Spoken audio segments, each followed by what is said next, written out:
So, morning, folks. Welcome to the channel. Um, I hope everyone is well. Thanks again for all your support. If you're watching, please like and subscribe because it makes a big difference to me or whatever. I've just been watching there who's catching what and all the rest of it, and we have the wind in the east. Well, it's northeast here now, actually, to be honest, and you know, the usual spiel is like, if it's in the east, forget it. Like, don't bother your arse going fishing, right? But that's not my experience. Like there are plenty of marks that will fish in an easterly wind. There's no doubt, and actually some marks will fish extremely well in an easterly wind. Now, in fairness, when it comes to easterlies, I tend to head for a couple of different estuaries. I know, and I see a few lads in West Waterford there had some fish in the estuary in the easterlies, so like don't always believe the kind of the common conceptions, but we have lovely bright sunshine today, and anytime I see the bright sunshine it gets me to thinking about topwater fishing, right? Which is without a shadow of a doubt probably my favorite style of fishing. I mean, you can't beat topwater takes, right? They're just the most exciting. It's such a visual way to fish. To me, it doesn't matter whether the fish is like 3 pounds or 6 pounds. If it's smashing a top water lure, it's just class, right? Both your knees knocked together, right? So I just wanted to talk you through some of my favorites, kind of top water lures, and then lures I kind of class almost as hybrid lures. And how I use them and why I use them, and show you the sizes. People seem to prefer now I could be wrong, right, but just looking at what sells and doesn't sell, right, people seem to prefer the smaller stuff. I'm like the bigger stuff. Bass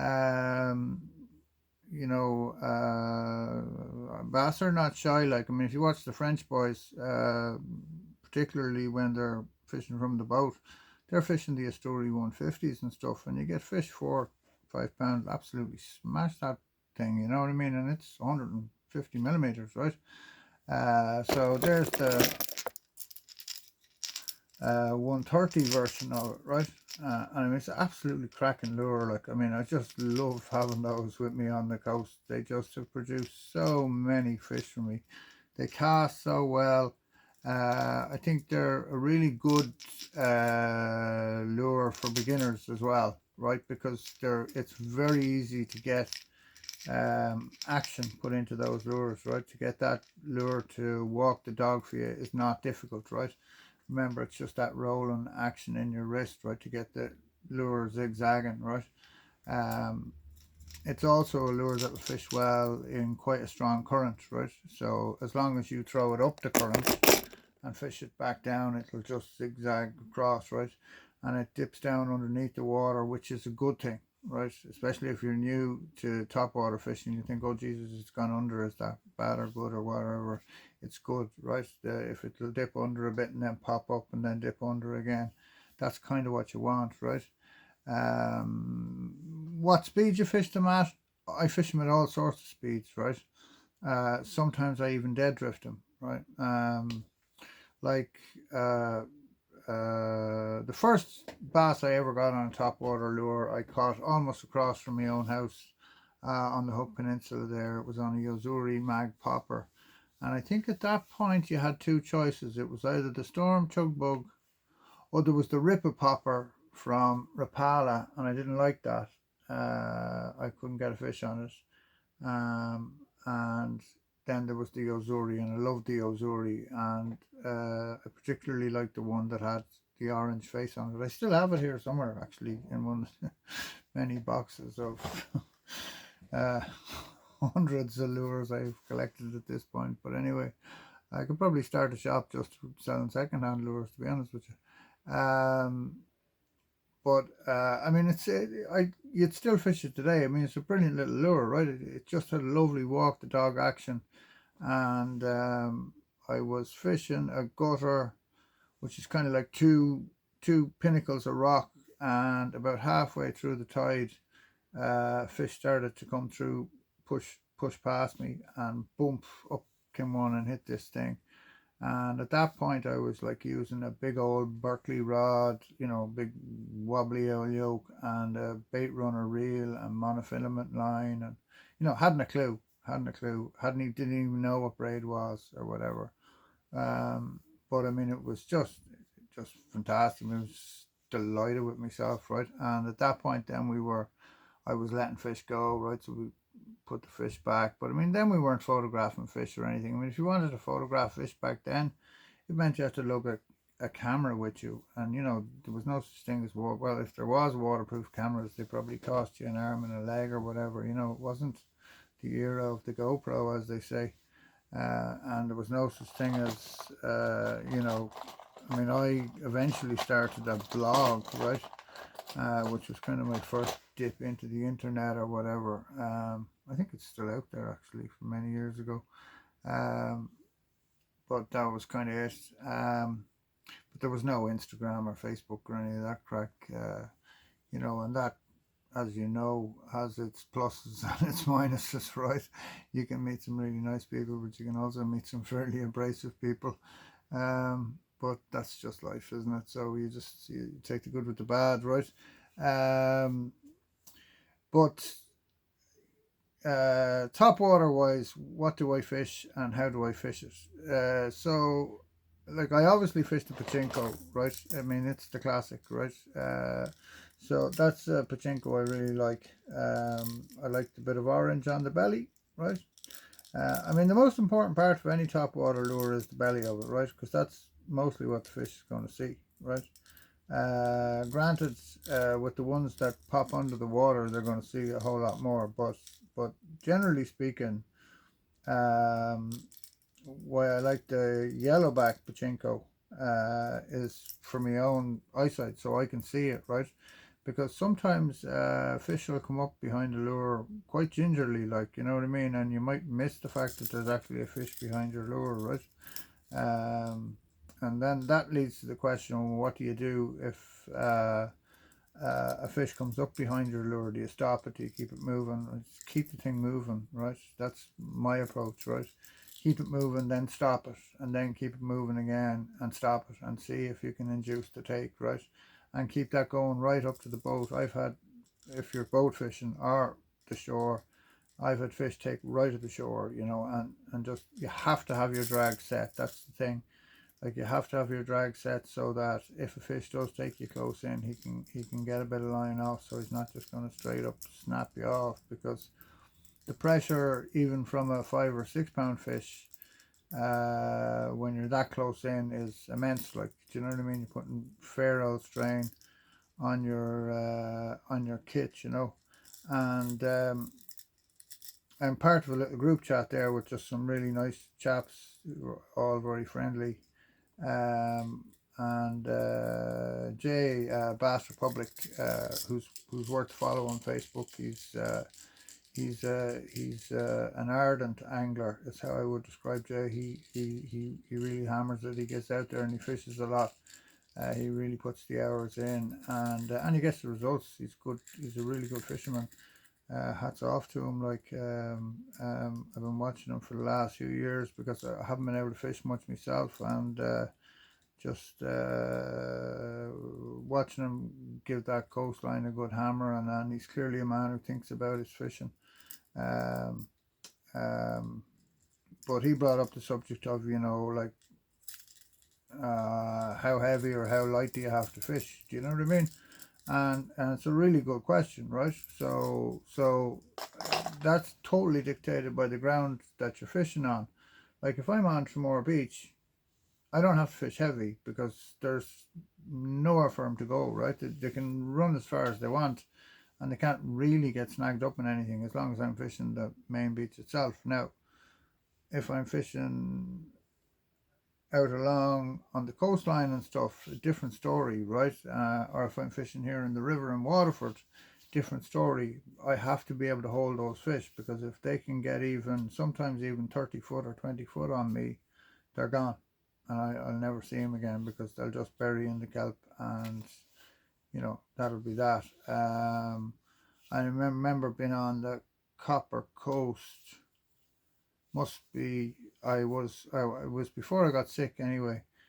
So it's over 3 years ago now, and I got into a little spot that I know fishes kind of 2 hours off the low water, 3 hours off the low water, starts to fish, and it just looked mint, right? The kelp beds hadn't shown yet, and I was able to get out onto the second gutter and stuff, and I just threw out a lure. It got nailed, and I was fishing quite light, and I couldn't hold the fish. I had to let the fish run, and it buried itself, right? And just pure luck, I held on in there, and the fish freed itself or whatever, and it came up then and it fought it out on the surface.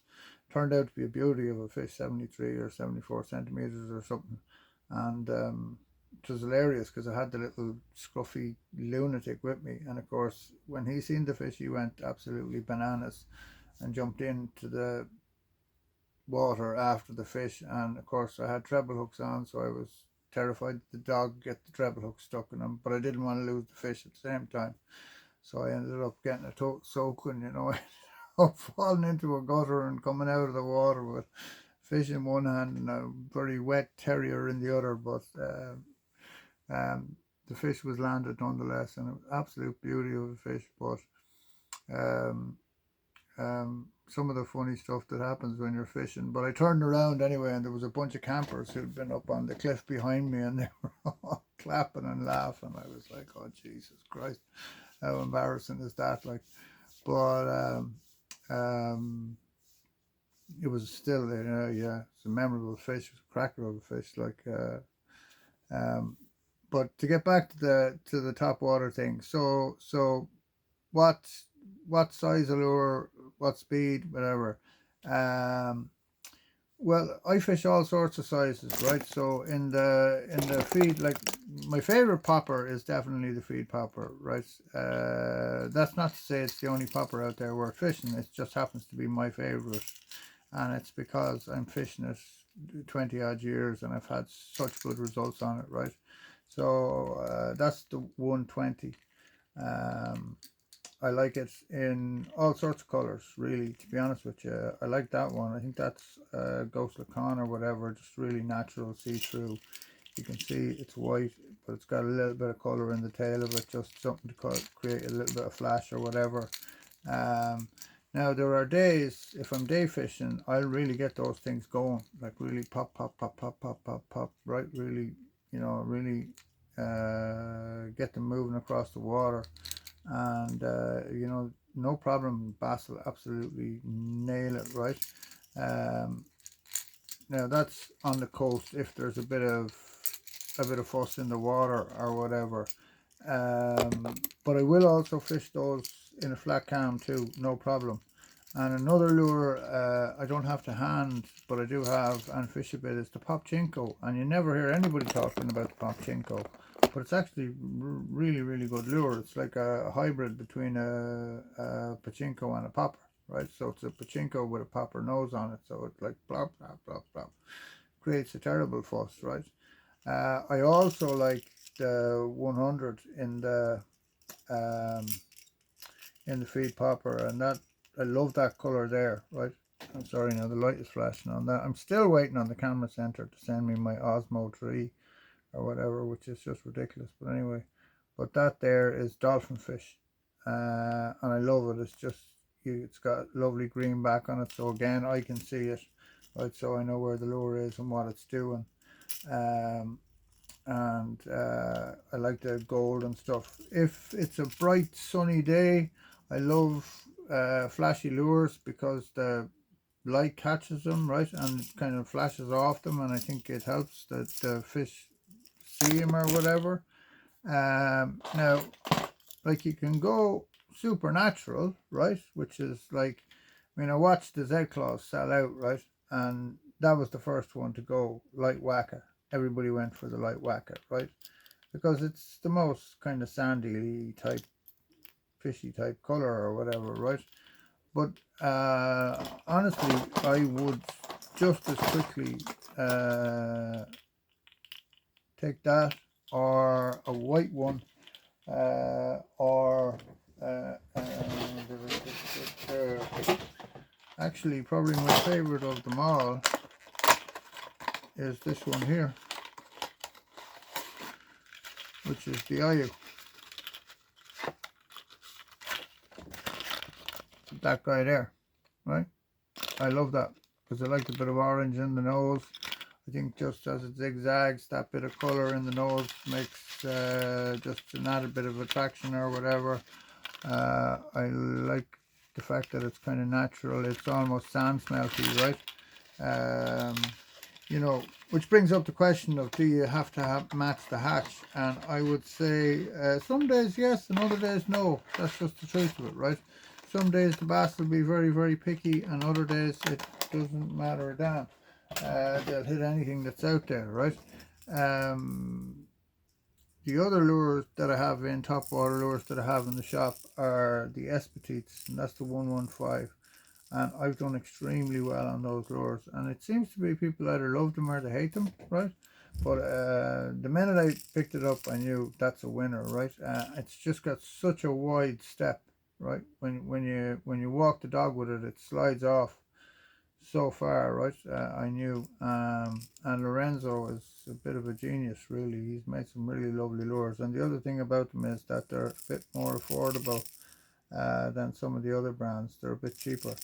I've caught a lot of fish on that fella. I like it in that, well, I like it in all sorts of colours. I have it in that colour.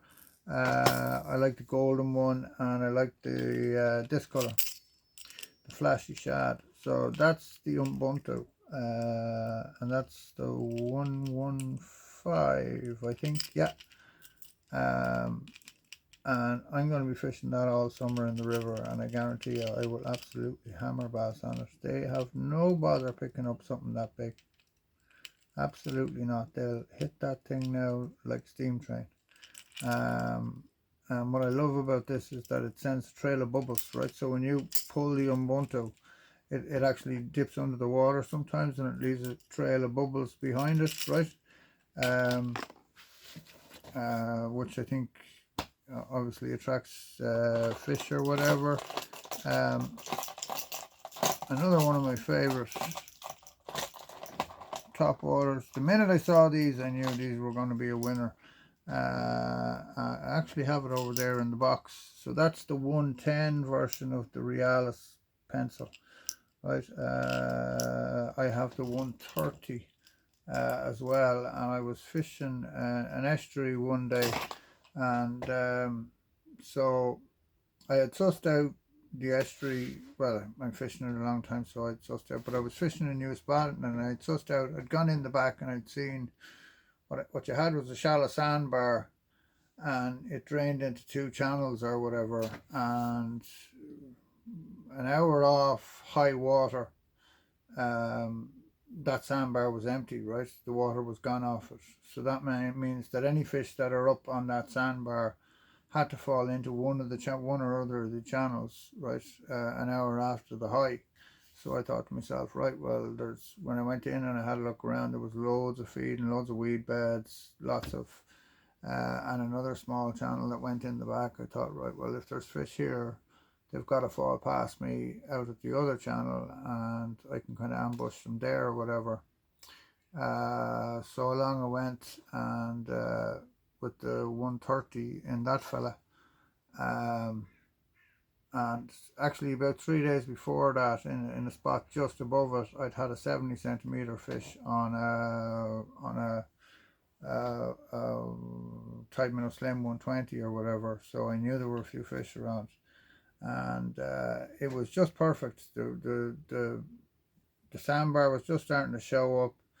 I could see bait falling past me at my feet and stuff, and you just got this lovely ripply sandy water or whatever, and I stuck up that thing, whacked it up the tide into it, and straight away I got a hit, and I knew straight this is a really good fish. And sure enough, 74 centimeters. Now unfortunately, about a year later, I think that's 2 years ago, about a year later, that's where I walked my dog. I was walking my dog, and didn't I find the skeleton of huge bass. So somebody had caught a bass there, just filleted it there and then, and thrown the body onto the beach. It's just probably the same fish, because they are absolute creatures of habit, you know, like bass will go back to the same places over and over and over again. Um, but the reason I'm telling you the stories is to demonstrate the fact that, like, you know, top water fishing, you'll catch really big fish on top water. Like, it's not harder than other types of fishing, right? And it's not like um, harder to catch big fish that way either, right? In fact, sometimes it's the only way to catch big fish, I think. That's the Ubuntu. I think that's probably going to be more popular, right? That's the Ubuntu in 95, right? And in fairness, now it is a nice little lure, and it's handy for the lighter rods, right? So I'm looking forward to fishing that. I haven't fished that yet, but I'm looking forward to fishing that this year and see if we can get some results on it. But I'm absolutely sure we can. I mean, it's just a smashing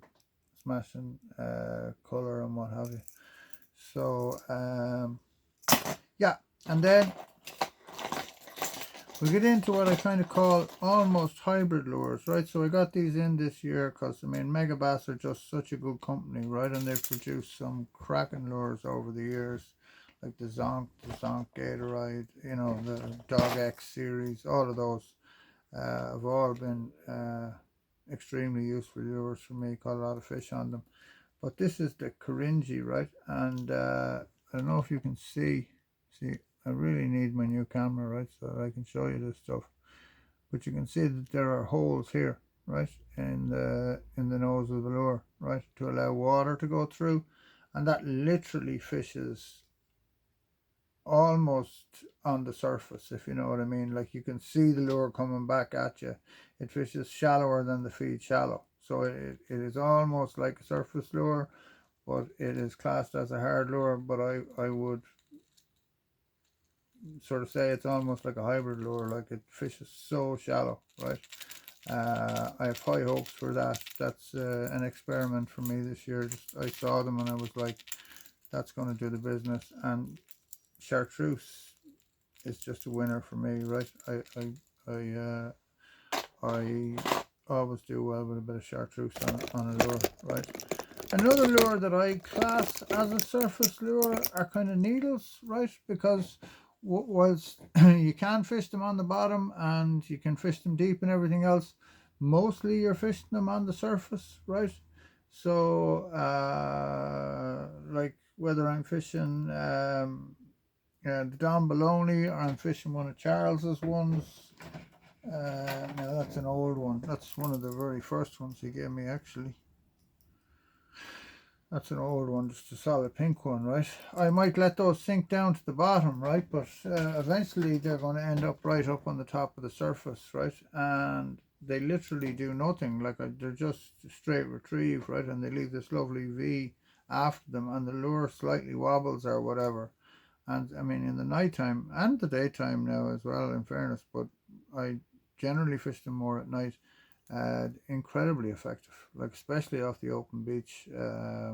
I've just had so many fish on those on that needle style lure, right? Without any twitching or anything like that, just straight cast, count it down, and then start your retrieve. Keep your rod tip high, and if the fish are on, some nights you'll get loads and loads of bumps and you just can't hook up. They're just not. They're just giving it a smack of their head, right? They're not on or whatever. But other nights, they're just, you know, you get absolutely cracking fishing. I'm actually hoping to get out now this week and do a bit of fishing in the darkness, because it looks good for it. The wind is going to drop. It's going to stay in the northeast. It'll flatten out a piece of coastline for us. And it'll clean it up nicely. I think we're going to get a few fish next week. Fingers crossed. And then finally, the Easterlies 110, right? Just it's a lovely little lure as well, right? That's it in Adji. Okay. Again, a walk the dog lure. The other thing we're thinking about is dead drifting lures, right? Especially in the night time. The first bass I got in the nighttime. I was actually fishing with Henry Gilby. We were fishing the Banno estuary, and you don't see them much these days. But there's a lure called the Z-Claw Magnum, which is a bigger, much bulkier version of the of this fella. And I was fishing one of those, and I don't know why, because I'd never had a fish off the surface in the nighttime at that point. I mean, it's a good few years, 20 years ago, maybe less, maybe 18 years ago or whatever. And I just threw it out off the sandbar, and I wasn't even really working the lure. It was just drifting along. Next thing I felt tunk, tunk, tunk, and bang. And it wasn't a huge fish, it was a nice fish, about 4 or 5 pounds or whatever. But it was the first fish I ever got on a surface lure in the nighttime, and that's when I started then um, fishing them more regularly in the nighttime. And a lot of the time now, I'll dead drift lures in the night, especially if I'm fishing in current. I'll just, like, I might throw a big popper or an estuary or whatever, and just let it drift down with the current and give it the odd just little twitch or whatever, and next thing you feel is dunk dunk bang, right? So that's it. So mix it up. Don't get stuck into this thing that you have to work a certain lure a certain way or whatever.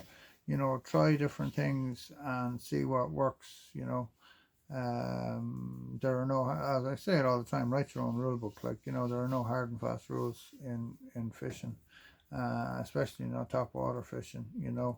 What I would say to you is look for a bit of current, right? In the summertime, if you can find a bit of bird activity and stuff and a bit of current, and uh, um, like last summer, Gav, a lovely fella, came down to fish with me, and he was like, I've no confidence in top water fishing or whatever, so we just strictly fished top water all day, because that was the whole point, right? And um, we were fishing in South Wexford, and like conditions, it was bright, it was sunny, whatever. We'd small bit of wind or whatever, and we just kept checking spots. I mean, we got to one, two, three. I think we checked 3 or 4 spots before we eventually got onto a spot where I started to notice there was a bit of current building up, and next thing the birds came in, and I was like, yeah. And we literally had to clamber out along the side of this rock face or whatever. Now, Gav, I was only on the phone to him this morning. He's like a mountain goat. I've never seen a man like climb across rocks like this fella does. Jesus Christ, he's unbelievable. Um, but we just started to nail fish off the surface. Like, it was super fun, so much fun. Like, they were just sitting. They were all sitting in one spot. Like, they were just sitting. There was obviously a reef, and you could see the current running over the top of it, and they were sitting down below it. We were just flicking the lures out, dink, dink, dink, and poof, up they'd come. We had a great day's fishing. I'm not sure how many we had. We had a good few at the end of the day. I can't remember. I think Gav was fishing a Sammy, but we fished a few different types of surface lures that day, and all of them got hit. Um, so that's it. I mean, I wouldn't be put off as a beginner. I wouldn't be put off from surface